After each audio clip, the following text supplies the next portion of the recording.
Louisa, this is great that we get to do this in LA, closer to home for you, further away from me. Let's dive into some of the research that's evolved around Alzheimer's and dementia since the last time you were on the podcast with me. Well, Rupi, the long and short answer is a lot has evolved, not a lot has changed. Okay, so we are still under the assumption that Alzheimer's disease is a lifestyle-driven disease, meaning that regardless of your genetic predispositions and having the ApoE4 gene, which we can go into later, it still raises your risk of getting the disease, but it also doesn't mean it's a foregone conclusion that you're going to get it. Okay. The second thing is we now have even more substantial evidence to show that there is no reversal of the disease and there is no cure.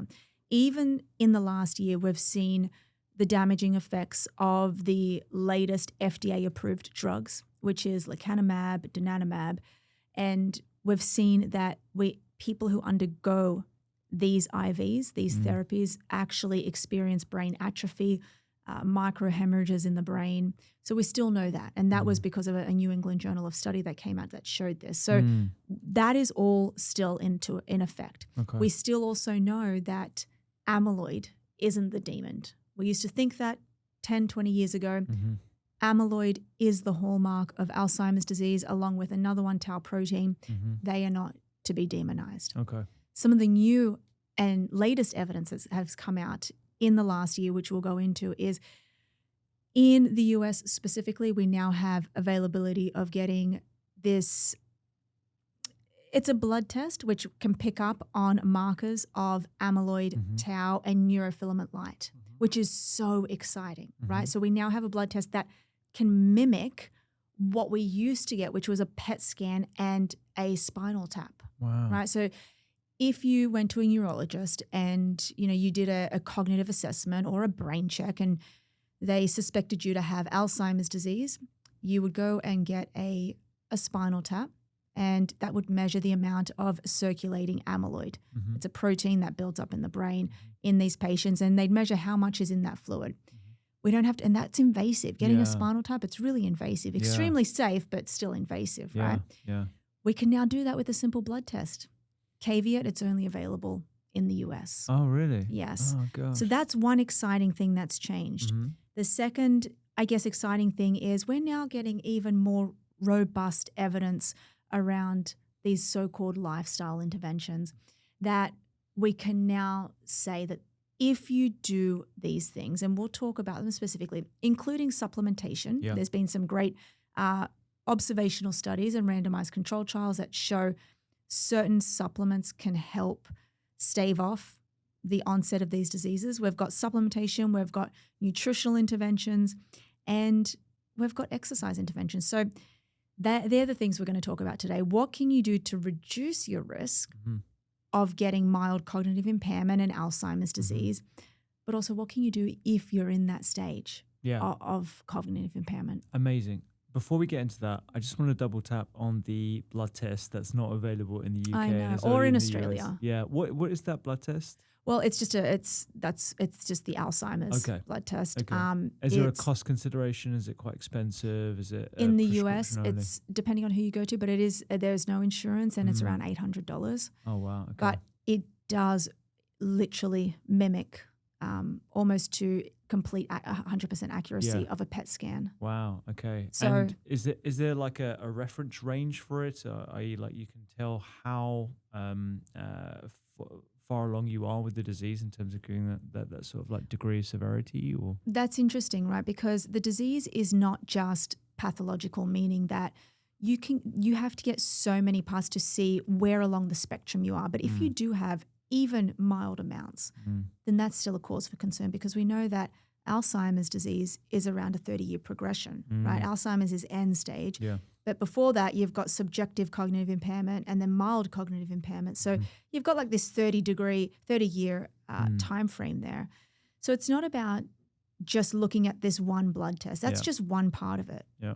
But we also know that from patients already that you can have a head full of amyloid but not experience any cognitive deficits. So that's not the only thing. It's you have to combine that with an MRI of volumetrics, which, looks at the measurement and volume of different lobes of the brain. And then you also have to look at a cognitive assessment, which is testing processing speed, reaction time, memory. Yeah. Are there any other ways to determine cognitive speed other than seeing a neuroscientist or a neuroscientist, A neurologist. a neurologist who knows how to formally do that test? Are there any other programs or any other one that you can any other practitioner? Look, there's widely available assessments online that is free to everyone, but whether that's actually getting global cognition, which is the scores that we really look at, you probably would want to go and get one registered. But the most easiest thing that you can do is the mocha test, the Montreal Cognitive Assessment. And it's a really simple and accurate test that if you score between 0 and 30, you can be put at risk for Alzheimer's disease. So that's when I think everyone can go through. It's a free test. You can go and do this and just go and check and then go and see somebody after that. You don't have to go and get the full blood test. Yeah. The reason why I ask is because I was chatting with Darshan earlier this week, actually, who you know, in LA, and I just turned 40 this year, and he's definitely put me on the route of being a lot more pragmatic and thinking about preventative testing, across all different areas of my health. So cardiovascular disease, of course, skin disease, and absolutely brain health. His sort of suggestion, alongside regular colonoscopies, depending on like whether there's a family history, CT angios, making sure that my cholesterol levels are in check, which is obviously going to help my brain as well.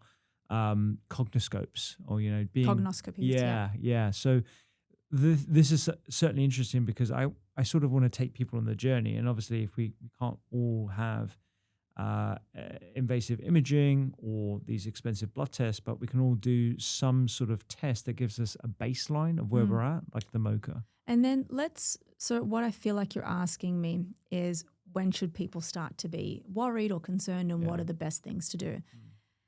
Let's categorize this. And I hate playing this game of battle of the sexes now. Okay, but let's talk about why, and this is also another recent thing, why are 2 out of 3 cases of Alzheimer's disease female?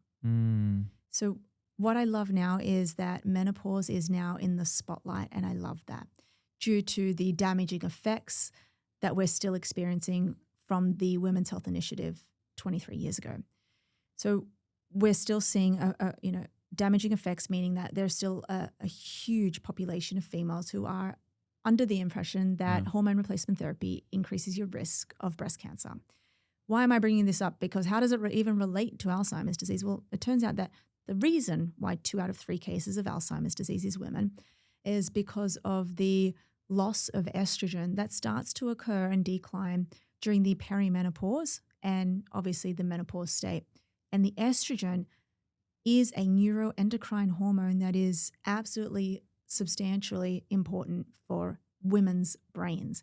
We have estrogen receptors all over our brain, including one of the areas that tends to first go during Alzheimer's disease, which is the hippocampus. So the hippocampus and the subregions is infiltrated with these receptors ready for to be taken up by estrogen. And if there's no longer estrogen there, well, you get atrophying of this area of the brain.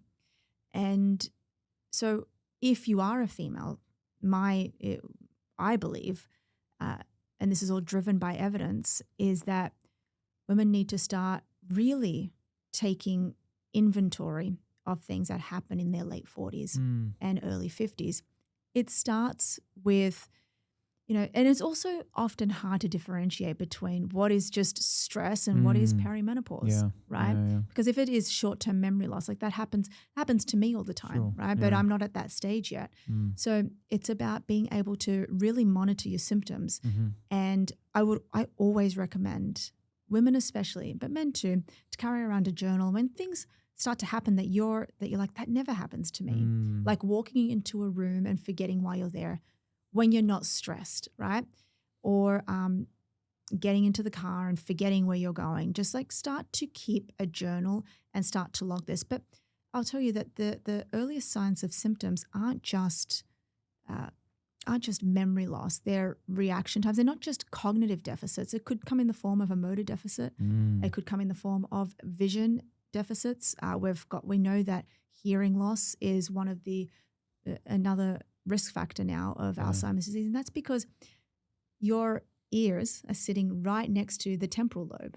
Okay, that's where auditory processing takes place, and the temporal lobes houses the hippocampus. And so if that starts to atrophy, then everything starts to atrophy after that. So just keeping a logbook of that over time, and then if you experience that, then maybe go through and see. And we also see that during the menopause stage. Did you know that in menopause, women have a 3 times higher risk of having a cardio-related event, like a heart attack? I only know this. Yeah, it triples their risk. Yeah, because of the number of different specialists who treat women and also who research women that have told me about this research because of this podcast. But I don't believe I appreciated that when I was in full-time practice in primary care. So I think a lot of people listening to this who are either in the profession or outside it or are just common listeners probably don't fully appreciate that they haven't listened to those episodes because it's not widely known. Yeah, exactly. And so that relates to Alzheimer's in many ways because we know that increasing your lipids, whether it's the LDL or ApoB, this has a direct correlation to the arteries of your brain. So that's another thing to look out for. So Alzheimer's disease is so multi-domain and multifaceted that we can't just base it off a single snapshot, which is I have a reduction in my memory. Is that due to Alzheimer's, or is that due to just the stress or natural brain aging, or did an event occur in your life that was pretty traumatic? Yeah, absolutely. Okay, so we've established not much is going on in the pharmaceutical realm. We know that this is lifestyle driven. Let's talk about some of these interventions that you're most excited about, you want people to know about so they can take control of their brain health before and potentially even slow down the progression if they have a diagnosis or they know someone with a diagnosis. Okay, so we can split these up if you like, and we can talk about since nutrition's your domain, but I'm not going to talk solely on nutrition. I'll talk more about some of the latest research in supplements because I know that people get excited about supplements, right? I know they do because it's like a cheat code. But it turns out that there is probably 2 supplements that I recommend that are not just a cheat code, and these 2 supplements will go a long way. We spoke last time on creatine, but there is so much more to be said now. Right? So back when I spoke to you, I was under the assumption that 5 grams of creatine per day would suffice for brain health, and I put that out there.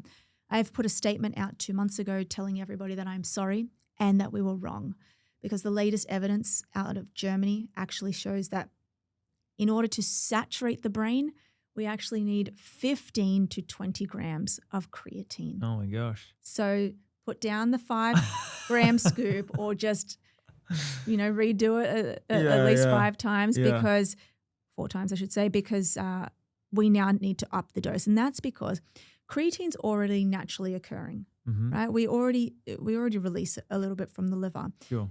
Not that much. And when it's released, 95% of it is stored in the muscle and 5% of it is stored in the brain. But that's still not enough, right? So in order to get the cognitive benefits, which is how do we have more brain cell energy, we need to be upping the dose because if you have 5 grams, that goes directly to the muscles. So there's none left for the brain. In order for it to go up to the brain and cross the blood-brain barrier and saturate the brain, you need to have at least 10 grams as a starting. And then if you have 15 grams, that's just going to do even better. But the reason why we're going from 15 to 20 is because people who have undergone a type of insult, and by insult, I'm referring to if you've had a stroke or maybe you already have early onset Alzheimer's disease or mild cognitive impairment, your brain is already under attack. So it needs an even greater amount of energy to sustain normal daily activities of living. So that's when you'd probably be needing 20 grams a day. And who is that? That's my father, who's 72 years old. He had a stroke in 2019. So he's had some decline in his cognitive performance. We've seen it. We see it. Even motor symptoms have occurred from that. And he gets tired a lot because when you lose brain cells, which, by the way, for every hour after a stroke matters, and you lose 1 million brain cells every hour after that stroke if you don't go straight to the hospital. So due to the loss of those millions and millions of neurons, his brain now needs to work even harder just to sustain what he used to sustain, right? So he needs greater amounts of creatine. Gotcha. So what I'm hearing is we need a higher dose because we need to saturate the muscles' hungriness. They're not satiated unless you hit a certain amount, such that there's some left over for the brain to grab and utilize.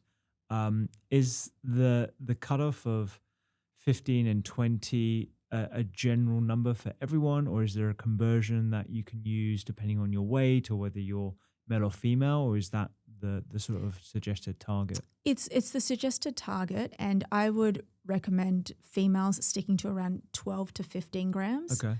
And if that is too much on your stomach and you get GI distress from that, you can split that up and have 7 grams in the morning and 7 grams at night. But for men, if you are 6 foot tall and you've undergone and you work out and you're healthy, maybe sticking to around 18 to 20 grams a day. Okay. And is this for both preventative action as well as for someone like your dad, for example? Yeah, and you don't see 20 grams a day. You can do that for the studies show that if you do this and load it, then you can go back down, and that's around 10 days of loading. You can go back down to 15 grams a day. Okay. But we want to be hitting the higher amounts, and because this is quite well tolerated, it's it doesn't appear to be much downside unless you do have GI side effects. Can we just rewind a little bit for the listeners, because I know you've explained this in a previous podcast, but perhaps we should just talk a bit about creatine monophosphate itself, like monohydrate. Sorry, yes. Yeah, creatine monohydrate itself, and figure out, or just sort of remind us as to why it's working, what is it actually doing, and if we fully understand it at all. Yeah, so within the cells of our brain and our body, we have these little energy powerhouses called the mitochondria. The mitochondria is at the seat of our energy production, and they go through a chemical process which requires ATP as the energy fuel, and ATP actually uses creatine.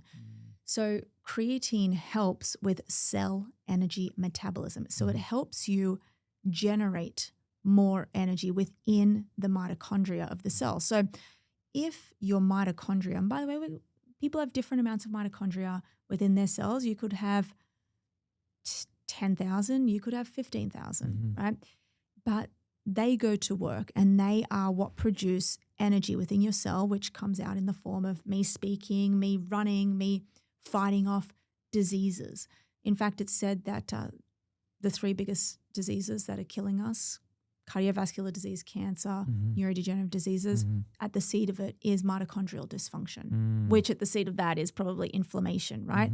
So mitochondrial dysfunction, that's when the mitochondria are not working well. If they're like factories, they're going to work. Imagine the factory breaking down. These mitochondria end up dying. And when they die, then we don't have enough energy in the cell. We don't have enough energy in the cell, then we don't have enough energy to do normal things every day. But not just that, we barely wouldn't have any energy to fight off diseases. So by providing the cell with more energy through creatine, you're going to be better off at fighting these diseases. You're going to be better off at having just fighting headaches and anything that you deal with.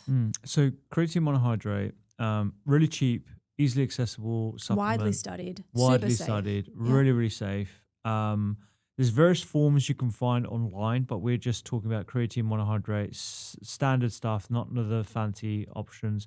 I think it's called ionized creatine monohydrate. I think it's still creatine monohydrate, but it's like a little bit thinner and less chalky. Is that okay? That's okay too, yeah. Fine.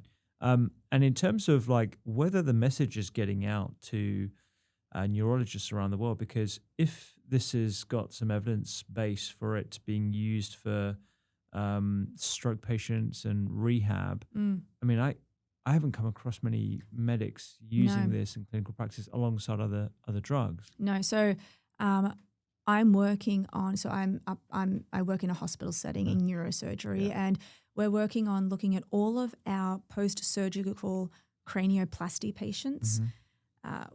We're looking at how can we improve their wound healing, and when I say cranioplasty, I'm talking we reconstruct skulls, and that's a very harsh, invasive process, and you can imagine going through that afterwards. And we're trying to speed up the healing process. And we are actually giving them creatine to speed that up, along with a number of other different supplements to speed up skin wound healing. But also a lot of these patients are experiencing, just after a surgery, once you've undergone anesthesia and invasive brain surgery, you've got brain fog, mental clarity, all of this stuff that we need to eliminate as soon as possible so we can help the brain heal. So we're giving them creatine. I'm a new dad. I've got a 9-month-old who's consistently disrupting my sleep. Is there any role for creatine helping me when I'm groggy in the morning after he's woken me up at like 4? Hugely. Some of the studies are showing that you can offset the negative impacts of sleep deprivation with creatine. Oh gosh, with the high doses? With the high dose, the 20 grams a day. In fact, I did grand rounds at the hospital like 3 weeks in a row. And I remember one day I was I woke up. Just for the listener, grand rounds is sort of like when you do case presentations, and it's usually from involving multiple different disciplines from the hospital. So you've got the cardiologist sitting next to the radiologist, et cetera, et cetera. So it's quite a big thing, it was a big thing. The first one I did for neurosurgery was very well received, and for some reason I got asked to speak at the OBGYN grand rounds. I'm not sure why, and that was a huge debate, and everybody was late to work that day.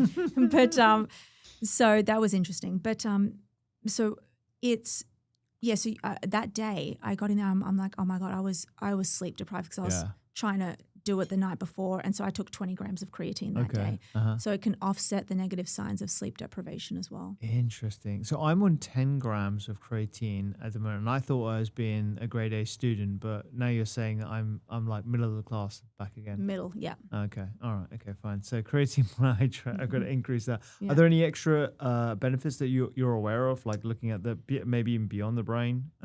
Look, we're seeing great benefits for improving bone mineral density in menopausal women, and that's because the estrogen receptors, as we spoke about earlier in the brain, are also present on the bone, and this is why a lot of women experience osteopenia, and then which is the precursor to osteoporosis, or I would say it's an osteoporotic pre-state. So and we're seeing like really great, like going from osteopenia to normal bone mineral density with having creatine monohydrate. And that's even at a lower amount of around 12.5 grams a day. Really? Yeah. And I'm assuming that's in combination with resistance training, exercise, diet, protein. Resistance training, and believe it or not, jumping. Yeah, I know. Yeah. One of the exercises that we were taught not to recommend to osteoporotic women, but now it's completely turned on its head. Okay, great. So I think we've done creatine, great for prevention, great for a number of different things, if you can tolerate it. And even within the stages of dementia itself, so MCI, mild cognitive impairment, and even, from a rehab point of view with stroke patients. Correct, yeah. Great. All right. Let's go for another one. So what else does creatine help with? No. As in I think we've done creatine. I was going to say, have we convinced everyone to go and take creatine? No. But I will say that there's great evidence for creatine and depression. Almost mimiking the effects, or actually mimicking the effects of Prozac, which is an SSRI, an antidepressant. And we can go on about creatine. So we can definitely move on now. Okay, cool. Yeah.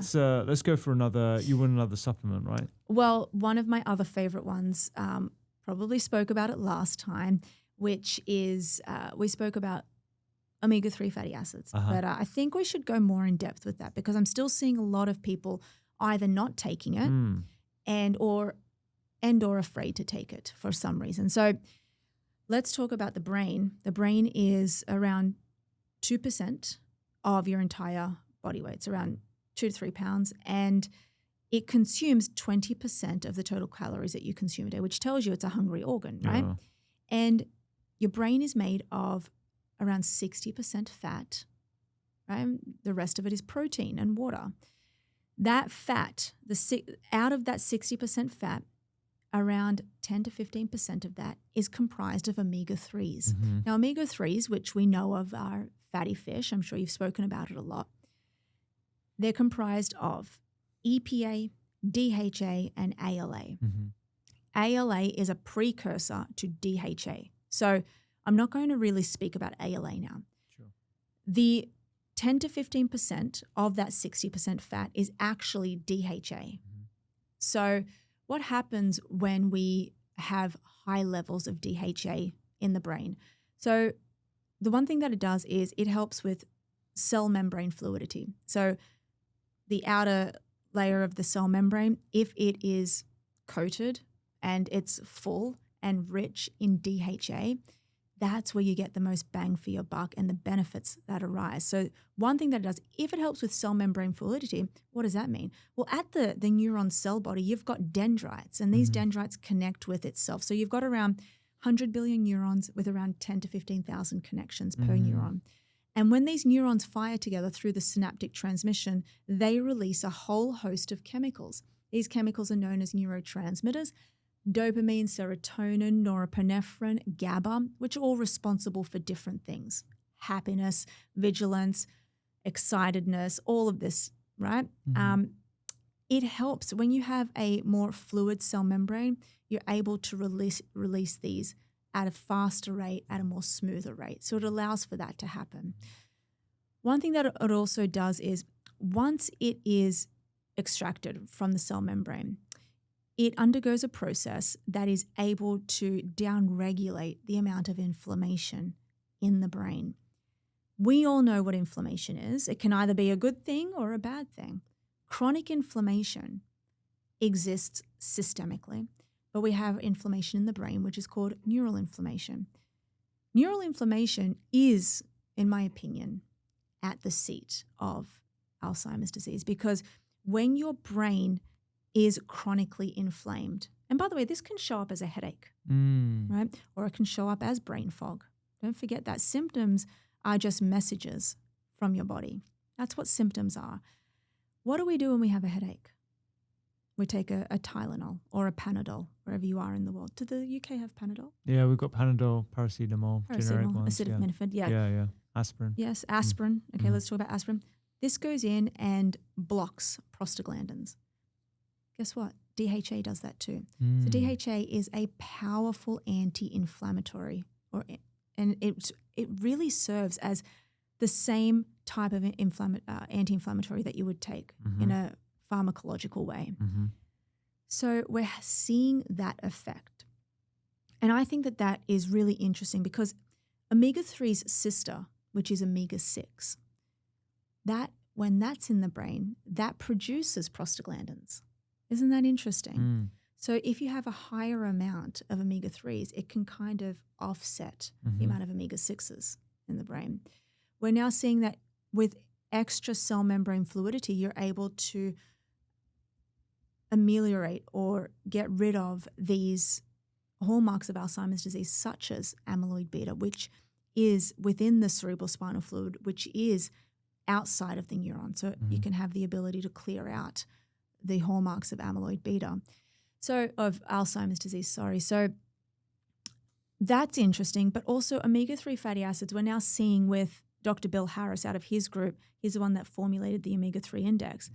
When he did his studies, he saw that people with a high omega-3 index, which is around 8% or more, reduced their risk of cardiac death, sudden cardiac death, reduced their risk of all-cause mortality, reduced their risk of Alzheimer's disease.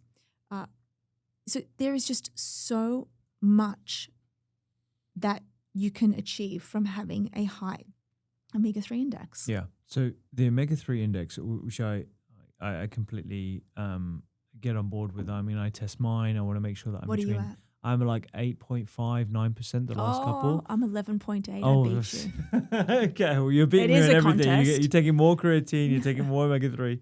I remember coming across Bill's work around that, and I think it's one of those tests that I think is worth paying out of pocket for, because I don't believe we do test that on the NHS. I think it's around probably It's $60. like £40, Oh, there you something like go. that. Yeah, it's relatively Yeah. cheap, and you can buy it in many different places now. It just gives you a bit more of a guide as to how much omega-3 you need to be consuming, because I think I was consuming a relatively low amount, and now I'm at like 1.5 grams now of EPA and DHA. So Is that as a whole or 1.5 No. grams? So it's 3 grams all up. yeah, 3 Yeah, grams that's all up. fantastic. Yeah. Because yeah. all you need to actually climb that scale from 10% to 11% is 2 grams. Oh, really? 2 Yeah. grams of each, or 2 grams total? Total. Oh, Yeah. so I'm having more than that, and I'm still not at your level. So the the studies that I'm referring to for dementia and brain atrophy, the people who experienced greater improvements in brain gray matter volume and global cognition were only supplementing. This is like 65-year-old adults were supplementing with just 1 gram. Okay. Yeah, so that's a really low dose. So I think from what I've read, it's 2 grams of each per day. This is really good information for folks, because most of the omega-3 supplements that you find in stores is low dose, including not just the algae ones that are like 400 milligrams, but most of the fish oil ones as well are under that amount that we are seeing is actually having the effect on the omega-3 index and pushing that blood level higher. So I think that's a really important note to make, to either increase the number of capsules you're consuming, or I take a purified fish oil, an algae-based one as well now, because I wanted to move for purity reasons. But that's something I think most people need to be aware of. And there was a study that was done in the US, and what they did was they actually took 73 EPA, DHA, omega-3 supplements that are sold in the US, and they found that every single one of them exceeded the oxidation level. Oh, really? So meaning that most of these fish oils were rancid. So you also have to be mindful of who you're buying your fish oil from, because you're probably just buying rancid fish oil. And then the way that you store your fish oil, and you should be stored in a cool. I usually put mine in the fridge so they don't become oxidized and rancid. And just really looking at the quality of the fish oil itself. Well, most of the fish oil that you buy in stores is stored outside of the fridge, right? So there's a telltale sale that they're not taking care of the fish oil, even at the the marketplace level. Exactly. And you also want to be mindful of, how did they even get to the store to begin with? Were they driven there on a truck, sitting out in the sun? When were they bottled? Where's the source? That's no wonder so many of them are rancid, unfortunately. Okay, I just want to double click on neuroinflammation here, and we can go beyond nutrition. What are the biggest drivers of neuroinflammation that you've come across? Ultra processed foods, obviously at the seed of it. I hate the seed oil debate. I'm not in the nutrition field. I'm not going to harp on about it, but there is something to be said of the omega-6s. And look, first and foremost, it is obviously what we're told not to eat. It's the ultra-processed foods that is causing the cascade of neural inflammation.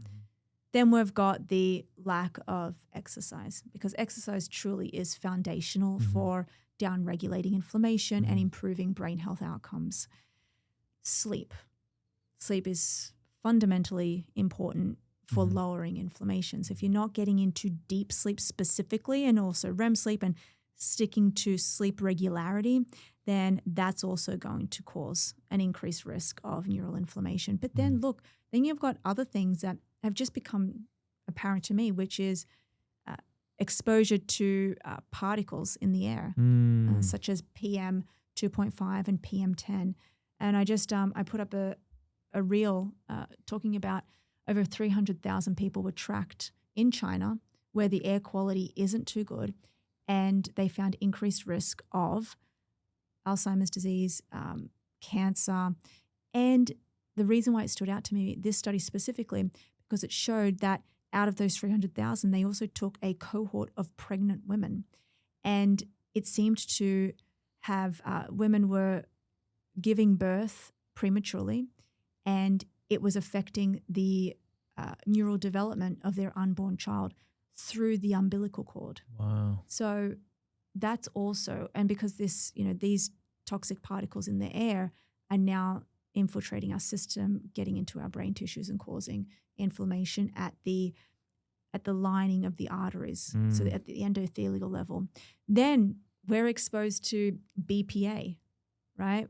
We're exposed to these microplastics that are now being found to be lodged in brain tissue. Actually, the lab in Australia, in Sydney, which I'm so proud of because I know them, were the first ones to show ever that that microplastics were found in human brain tissue. Oh my gosh. So don't even, and we haven't even spoken about, maybe going through a divorce, all right? Or maybe just being upset, maybe getting fired, and maybe going through something hurtful. That's causing a lot of neural inflammation. Yeah. Some of the people are on different types of medications. That's causing levels of neural inflammation. Yeah. So, I mean, it just seems like we have the burden of disease that is piling on top of each other. And you're right to mention all these other emotional triggers that can compound neuroinflammation. And it's, we can control the controllables and just do our best. And I want to give people hope, which is why I want to move swiftly on to some other things that we can actually be proactive about. Yeah. But just to press for a moment on omega-3, what about for pre-existing patients with dementia? Is there any evidence that this is actually helping, or is that it's of course it's helping. Right. Okay. It's everything I just described, the mechanism of action of omega-3 fatty acids is helping them incredibly, especially the preclinical studies that are showing the amelioration of the amyloid beta from high doses of omega-3 fatty acids. Is there any evidence that like pushing it really high, we're talking like, proper pharmaceutical levels of like Vasipa, omega-3? Right? Vasipa in the States, I think it's called, Yes and no, but I don't know the dosages of that, but I mean they're like 4 grams, I think. And that is the dose that is generally, I mentioned 2 grams of each per day. Okay, fine. Okay. Great. Anything else to say about omega-3? The EPA content is great for your heart, and it also helps with atrial fibrillation. And I know there was a huge study that was actually debunked that showed that the EPA content of the omega-3s is causing atrial fibrillation, or it can be a it was associated contraindication. With it. But it's not. Yeah. It's not. That's been properly debunked. I think across the board, if you are not supplementing with these two, then you're doing your brain a massive disservice. The other side of it is compliance as well, because we talk a lot about food and nutrition and supplements, but even with the knowledge and the education, people still don't take the supplements. And I'm guilty of this as well, to be honest. I mean, throughout my patient journey, I knew what supplements I was meant to be taking, and I didn't take them all the time. Now I'm a lot more fastidious, but perhaps that's just the factor of my age and the fact that I've got a little boy now that I'm just trying to be around for as long as I can. But yeah, I think that's another issue, that people can take them and with all the best intentions buy them online or in store, but just not actually maintain the consistency of taking it every single day. Yeah, of course. Epic. All right, omega-3. Go get your omega-3. What do you have a preference between algae and fish oil, as long as you get the EPA and DHA? Just get EPA and DHA. Okay, sweet. Awesome. All right.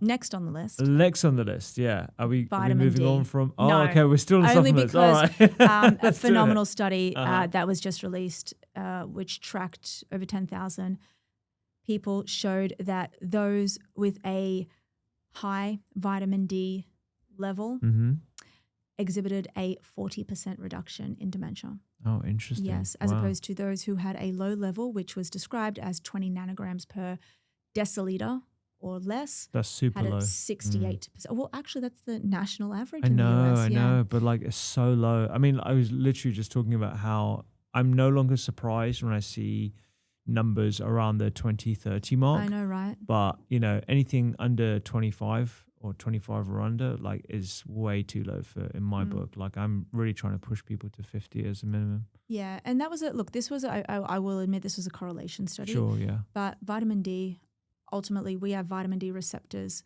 on our brain, just like we do with estrogen, that are responsible for many different things, including mitigating global brain atrophy, which is what the mainly the study showed. So increasing grey matter volume is probably the best thing that we can garner from this study. But vitamin D is so beneficial for many other things, such as women who experience osteopenia, because we have vitamin D receptors on the bones. We've got vitamin D receptors on our brainstem, which is responsible for how we go into sleep. So many benefits from that. And I think that was really powerful to point out. And I think its precursor as well, which is magnesium, which sits at the middle of the chlorophyll molecule. So where does that come from? Green leafy vegetables. So got to make sure you get your greens in. Yeah, I know that you do that on the cover. Yeah, I of know. Yeah, I'm a big fan of getting greens at every mealtime. In terms of the vitamin D levels or the dose that you recommend, what do you tend to? It depends on where you're at on the Yeah. spectrum, but globally it would be 5,000 Yeah. international units per Okay. day. Mm-hmm. And if you pair that with vitamin K2 for greater absorption, Yeah. then what you want to do with this as well, because it's a hormone, Yeah. right? Hormones and the receptors is like key unlocks. You want to track this over time. So if the worst thing you can do is keep supplementing with vitamin D and not get anywhere, because it does say something. That means that if you are supplementing every day with 5,000 IUs of vitamin D over the course of, let's say, 6 months, and you go and retest and you haven't climbed the ladder, you haven't gone from 30 nanograms to 40 or even 50, then something's wrong. Maybe it's an absorption issue. Maybe you've got lead presence in your blood, because vitamin D binds to lead in the blood. So that's something to be cautious of. Yeah. I currently take 3,000 IU. That's getting me to a good level. Okay. So I think you're right in terms of titrating it to your blood levels, making sure you're aware of your blood levels, getting your blood levels checked. You can actually get this done by your GP, but you can also buy them pretty cheaply as well. And I think, this is all part of being like the architect of your own health, like being your real health manager. So that's why I think it's really useful to have these numbers at the tip of your fingers. Cool. Okay, so we're done vitamin D? We're done. Yeah. Any other supplements before Nope. we move on? Okay, I might ask you about some others a little bit later. What else is in the lifestyle bundle that you're excited about? So there's a really wonderful study that came to my attention out of King's College in London, where they tracked over 300 sets of female twins. So twins' genetic profiles are the same. And they were testing their leg strength and leg power. And what they found over the course of 10 years, and these were 65-year-old females. Okay. And what they found was that the twin who had or exhibited greater leg power had better scores on global cognition and had greater brain volumetrics. So they had greater brain volume. So I thought that was so interesting. They tested them using a leg extension machine, and they did this through MRI, fMRI studies as well. And they underwent, after that 10 years, they then spent 12 years. One twin underwent rigorous leg training, and they still saw the same thing. So basically this means that the greater the leg muscle, the bigger the brain. That's amazing. And so from my understanding, like, leg muscle is a really good proxy for general muscle around the body. And if you've got better muscles, or you've got better quality muscles, you've got bigger mass, good strength, what is going on? Why is there an improvement in your brain health and volumetrics? Like, what are some of the mechanisms that you come across that explain that? Well, muscle is a huge storage sink for glucose. So we know that type 2 diabetes is a risk factor for Alzheimer's dementia. But instead of talking about the end product, which is increased muscle mass, let's talk about the journey that it takes to get to that increase in muscle mass. During the time of you going and strengthening your leg muscles, you are doing a number of things. One thing you're doing is you're getting greater amounts of blood flowing to the brain. The brain is the most vascular rich organ in the entire body. It needs blood flow to operate, to survive, and to thrive. So that's one thing it's doing. The next thing it's doing, every time you contract your muscles, and the bigger the muscle, this works better, you release myokines, which are muscle-based proteins. These myokines are like pharmaceuticals that live in the cells of your muscles. And when they go in and they lodge onto their receptors in the brain, they do phenomenal things like grow new brain cells in the hippocampus or improve global cognition. So that is extremely, extremely important. But then we're also seeing the effects of that on cancer reduction and cancer metastases. This was actually a really great study out of Nature that showed that these myokines can inhibit prostate cancer. So global benefits of just Global exercise benefits. and making sure that your muscles just are from those preserved. myokines Yeah. alone. So it's not just about the end result, which is increased muscle mass. It's about what's the journey that it takes to get to increased muscle mass.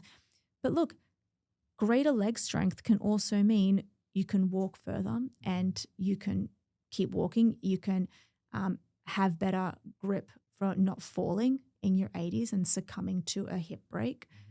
And then you've got also, you know, that by vector size, obviously you've got 4 muscles on the quads and they're quite big. Every time you squeeze your muscles together, you've got veins, okay, that's part of the vascular system, and they are just one directional pumps. So we need to be squeezing those veins together to actually get the flow of blood to go through them. So if anyone's listening to this, you just like feel your thigh at the moment, just as long as you're not driving or anything like that, and you just squeeze, or you can just like squeeze the glute something. What's that? What? Describe again what you just said. So you're compressing the muscle, or you every time the you muscle. contract the muscle, which is shortening the muscle, you are squeezing them together, and during that process of contraction, you are releasing these myokines. That's the first one. But also, you have veins that run through your muscles as well. So every time you squeeze your muscles and it pushes the veins together, veins are a one-directional pump, right? So you have to, they don't flow by themselves. They're not like arteries. So you have to push them together to get that blood flowing. Yeah, that's brilliant. Okay, so in terms of exercise, I definitely get it from a preventative perspective, right? Ensuring that you are regularly moving, you are doing resistance training. What about for those who, again, have an established diagnosis of MCI and dementia? Is there any research that putting these folks with all the sort of challenges that it would pose, putting these folks on an exercise program can actually help? Yeah, there was a great study by Louisa Nicola et al. Actually, that looked at this. So her and her team went out and did a review on all of the available evidence on exercise, specifically resistance training, and what it does for mild cognitive impairment. And to cut a 30,000 story down short, 30,000 word story down short, basically what it showed was that just 2 days a week of strength training on mild cognitive impairment patients can slow the progression and the onset of Alzheimer's disease. So let's just say that you were set to get, if you had been newly diagnosed with MCI and you were going to get Alzheimer's disease in 20 years, then maybe you will get it in 30 years. It will not halt the disease at all. Sure. You will not reverse the disease at all. This is why prevention is so key. It's like a wildfire, right? You light something on fire and it is so hard. Once it gets attached and it just keeps going and going and going, it's very hard to put out. That's what Alzheimer's disease is. Yeah. It's just such an unfortunate scenario that we have right now where we don't have a cure. And this is why we need to really lean heavily into prevention and lifestyle. In terms of the resistance training that you just referred to, give folks an idea of like what types of exercises, the amount of time, how much they were spaced out in the week, if that's even important. Yeah. I'm a realist. Yeah. Okay. I'm a realist, and I'm looking at life, and I'm not going to go and say to you, go and work out 5 days a week. A, probably not going to be beneficial. B, we know that just 2 to 3 days a week in the gym is going to yield great results if you're doing the correct things. Okay. So starting first of all with how do we get the biggest bang for our buck, it is doing the compound movements, your squats, your deadlifts, right? And your bench presses, etc. But even before you do any of that, the best thing that everyone could do, because not everyone, I have now come to the conclusion that not everyone has grown up in a gym or exercising. In fact, in the US, only around 15 to 20% of US adults meet the physical activity guidelines. Really? Yes. Oh I don't know gosh. what it is in the UK. But Probably not far off. Probably not far off at all. So that tells me that, okay, there's a problem there. So therefore, a lot of people probably don't even have the correct technique. And if you don't have the correct technique when it comes to squatting, then you are going to succumb to an injury. Yeah.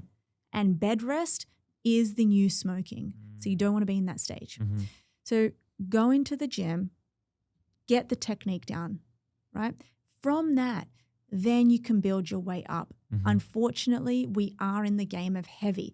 You do need to lift heavy to get the benefits and to get the global benefits on your bones, on your brain, and on longevity and all-cause mortality. Because we know that strength is another strong predictor of all-cause mortality and longevity, right? So you want to be going in there, you want to be getting the right technique, you want to be lifting heavy, and then let's just say you've gotten that and you're like, okay, Louisa, like, give me the real stuff. I truly believe you need to be working on 5 sets of 5 reps. Okay. Because when you're at, let's just say you're at 5 or 6 reps, right? That's when you're at the stage. If you can leave it with 2 reps in reserve, that's the sweet spot. Explain to folks what that is, because we're probably speaking to some people that don't understand what a set or rep is. Okay, so basically, let's just say we're going to go in and do barbell squats. That's when you got the squat, you got the barbell across your shoulders, and you're going to squat down. And that means that if I go in and I do 6 squats, that is 1 set. And then I load the bar back up again. I put it to rest. I go back. I do another set of 6 reps. Gotcha. So I want to be doing that at least 4 or 5 times. And when I say reps in reserve, I mean when you get to the 6th rep, that means you want to stop there. But if you had to, if a gun was to your head, you would be able to push out another 2. But on those other 2, once you get to 8, you would drop dead. Gotcha. Right? Yep. Yeah. Gotcha. And the types of exercises that, I mean, it sounds like what you're alluding to, are these compound exercises? Is this, it's giving you more bang for your Deadlift, buck? yeah, because you've got more. I mean, I actually do this sometimes. You know, I am guilty of going and doing accessory muscles, dumbbell flies. It's like, why? If you are competitive or you do it for a living, you're a fitness influencer and you have time to do that, then do that. But for the regular everyday person, especially if you're a mother or a father like you know, you can attest to this. Yeah. It's really hard to go to the gym 7 days a week. Such little time now. Like I used to be that person doing the accessory muscles and stuff, and now I'm just all I do are whatever I can. Chin-ups, not deadlifts because my technique isn't great, but Bulgarian squats and press ups and other variations and pull ups. Really, that's basically it. And that's if that's what all you can do, then that's all you can do. Yeah, and that's a pretty great thing, actually. Yeah. One thing I'm trying to optimize for in my 40s, which I'm not there yet, got a while to go, but what I am optimizing for is I need a home gym because it's becoming so difficult for me, just like with my career, to get to the gym. That's becoming like such a chore. And I think to myself, if only I had a home gym. Yeah. But I don't want a crappy one. Like I want a real gym. Honestly, it's on my vision board. I was telling Tara Swat about this the other day, actually, about what I'm action boarding right now. And I don't want a fancy car. No. I don't want a fancy house. I don't need like any of the sort of like designer bags or anything like that. I just want a home gym. Yeah. I want a home gym because I know that gives me extra years in my life. It gives me extra energy as I'm learning from you. It gives me better brain health, better cognition. And it just gives me time back as well. That time traveling to the gym and back. And it sounds like a privilege, but like, it just gives me so much more. So yeah, home gym all the way. Like traveling to the gym. So I live between New York and LA, but now with my career, it's like I live actually just on Delta Airways. I like it. It's insane. But going to the gym is now even more of an issue. But thankfully, where I live in New York, I live right in Manhattan, and Equinox is 1 block away. So that's I can do that. Yeah, gotcha. All right. So exercise, omega-3, vitamin D, creatine. If there's anything else, what would you add that perhaps has maybe less evidence, maybe something that you're less confident on, but you might be, there's a twinkle in the sort of distance that gives it a bit of hope? I love, as it relates to brain health and Alzheimer's disease. Look, I do love hyperbaric oxygen therapy. Okay, yeah, talk to me. But there's so many caveats for that. The best way to include hyperbaric is just after you've undergone surgery or just after you've had a stroke or you've had a TBI. That's really that's not us, right? So does it affect the everyday person? Well, look, it's amazing to get 100% oxygen delivered straight to your brain and tissues. Do you want to explain exactly what hyperbaric is? You're sitting in this closed chamber. I wouldn't suggest it for anyone who's got claustrophobia. Sure. You're sitting in this chamber that delivers 100% oxygen. I see the biggest benefits of that when I've just come off a plane. So I did it on Monday because I just flew from Sydney. So it was like a 15-hour flight and I just felt horrible. So I went and did it. Would I include that in my everyday routine?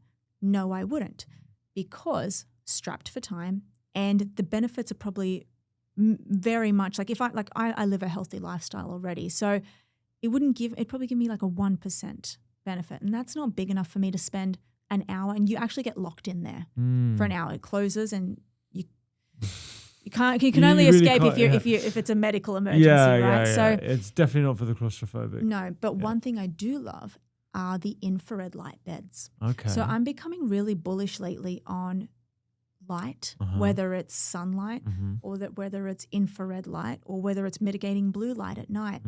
And that's because we've seen preclinical studies of shining infrared through the nasal, like through your nose, which shines up to a piece of your brain where people have had a stroke and they've healed it with red light, right? Really? So that was really interesting to me. Wow. Now we're seeing that red light can actually penetrate the skin and really go into the superficial organs of the body, having an effect on immunity, having an effect on mitochondria. Really? Yeah, so you can induce mitochondrial biogenesis. And this is not, by the way, I'm skeptical of everything unless I see hardcore evidence. Yeah. But this has the evidence. Wow. So I've now started to include, and whenever I can, red light beds. Okay. It comes at a cost, obviously. That's why but I do have red light panels set up at home. I've got a red light face mask. Because my wife's got one of these and she's been using it when she meditates. And I don't know if you know the brand or whatever, but like she puts it in front of her. And I'm always like, I don't know what you're doing, but I don't think it's working. Yeah. Well, it actually depends on the wavelengths. Okay. And I've spoken about this. I have a newsletter and I put out all of the, probably in the last month, I put out all of the robust evidence that shows that red light therapy can stimulate collagen production, which is great if you are looking for some beauty tips. I think that's why she's doing it. But it can also speed up wound healing, right? If you've got a cut or a graze somewhere, but it can also help with at the mitochondrial level. So that's something that I love. Interesting. So this study you were mentioning earlier where they shone red light, I'm assuming it was of a specific wavelength. You talked about it in your, is it a Substack that we'll link to? neuroathletics.substack.com. Great. We'll definitely link to that. But so they shined it up the nose where it goes to it goes to the brain.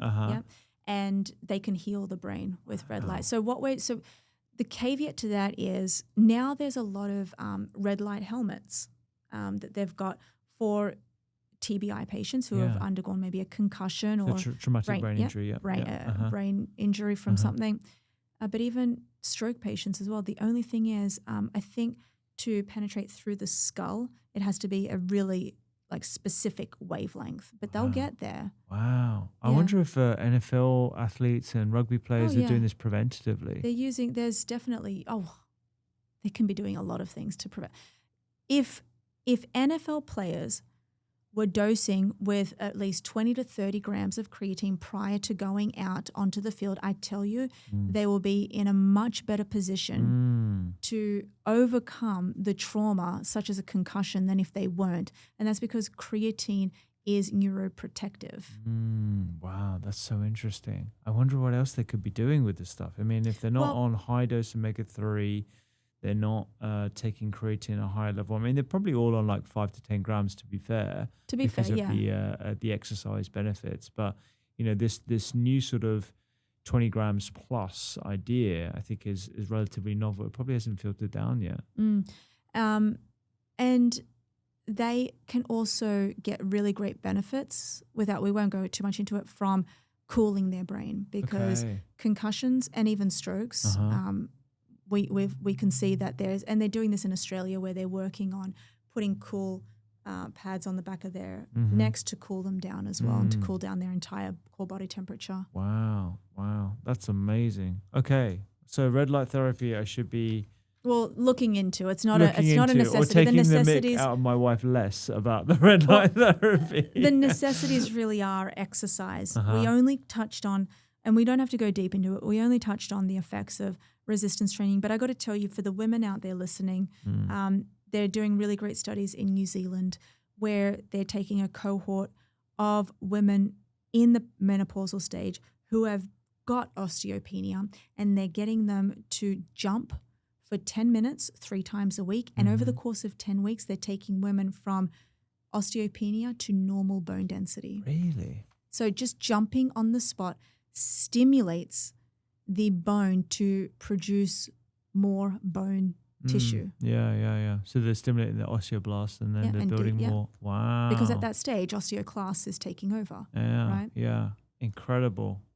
That's amazing. Yeah. So if you combine that with high dose creatine, and you're hitting the gym, and you're doing minimum 8,500 steps a day, I got to tell you, you are on the track to be living a beautiful, brain healthy life. Have you looked at this is extra work for you, Louisa, on top of your already very busy schedule. I've got time on the plane.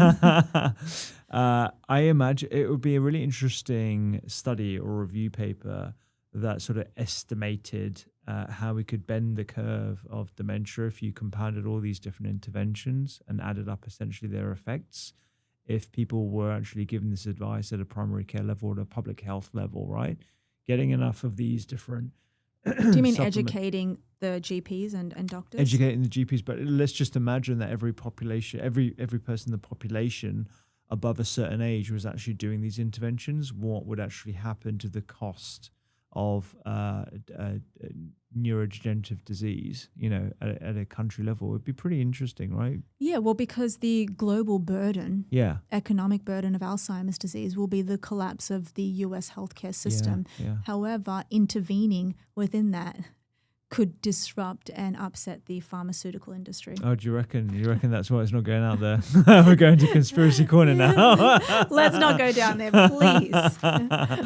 All right, Louisa, this has been great. Honestly, my audience absolutely love you. I love you. I think you're doing incredible work. I think you're really banging the drum as well in so many different ways. So I'm going to be upping my creatine. I'm telling you about it. And if I get GI effects, I'm going to be texting you. So okay, you've got a beautiful head of hair right there. So it doesn't really matter. Okay. And look, this is evidence that creatine doesn't increase. That hair. Yeah. Thank you, Louisa. This has been great. Thank you so much, Ruthie. If you loved that episode, you will love the full library of podcasts from the Doctor's Kitchen Library. We talk about everything from inflammation, supplements, and food as medicine. Just like this episode right here. You can click it right now and check it out.